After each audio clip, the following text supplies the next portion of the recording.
A grim diagnosis today from the Auditor General. The Phoenix pay system will take years to fix. There is now a backlog of 265,000 files, public servants who were overpaid, underpaid, not paid at all. The federal government has already committed $540 million to fix Phoenix, but today the Auditor General said the Liberals lowballed the cost and the time it will take. I can say it's unacceptable, but unacceptable just doesn't capture the seriousness of this issue. It's not fair and it is unacceptable, but we are doing our absolute best to get to those people. The minister says her number one priority is paying public servants accurately and on time, but what she won't say, how much more money is going to be needed for the fix. Carla Qualtrough says the backlog of pay problems will likely start going down early next year, but that's not soon enough for the people who have commitments to meet, bills to pay. Katie Simpson spoke with two women who have fallen victim to Phoenix. Johanna Jenkins' 2016 tax return is nearly 500 pages because of problems she encountered with Phoenix.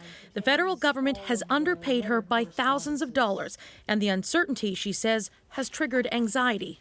I feel worn out. I don't sleep very well. I'm lucky if I sleep 2 to 3 hours at night, most nights. Jenkins has taken days of sick leave from her job at Fisheries and Oceans Canada and now uses medication to sleep. To make ends meet, she cut all unnecessary spending, even her daughter's gymnastic classes. But still, she's had to turn to family for financial help. It humiliates me because I'm in my 40s and never in my adult life have I ever had to ask for that kind of assistance. I love this one and my mom.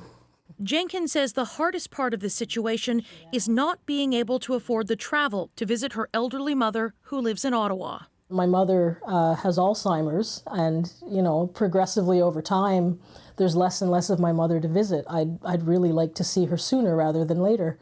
Johanna Jenkins certainly isn't alone when it comes to developing anxiety because she's been underpaid. But there are also tens of thousands of public servants who are dealing with the same kind of stresses because they've been overpaid, like Crystal Warner, who lives here in Russell, Ontario. Last Wednesday, I received a deposit for $26,172.25. All at once. What did you think when that arrived in your bank account? I started crying because I knew immediately that I was about to face a financial administration nightmare. Crystal Warner shouldn't be getting any pay since she left her job at the Immigration and Refugee Board in February. She's terrified the government will claw back more than it put in her account, which is a common complaint. It's unbelievably frustrating, never mind the effects that it has on wellness and mental health.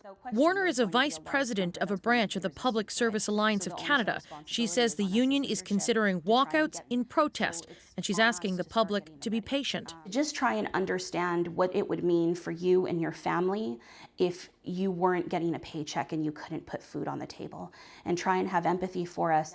Today's report is little comfort for these women who continue to lose hope and sleep over their pay. Katie Simpson, CBC News, Ottawa. Now, the government says it's exploring all options for the long term, but the Auditor General and the minister agree. Right now, there's no alternative to Phoenix. Michael Ferguson is promising another report this spring into how Phoenix was implemented, but there's another question. Should Ottawa have known there could be trouble? In 2008, Queensland Health in Australia upgraded its pay system to a program by IBM. That's the same company behind Phoenix. Immediately, employees complained about, again, being underpaid, overpaid, not paid at all. A further rollout to other state departments was canned, and a 2013 commission called the system a catastrophic failure.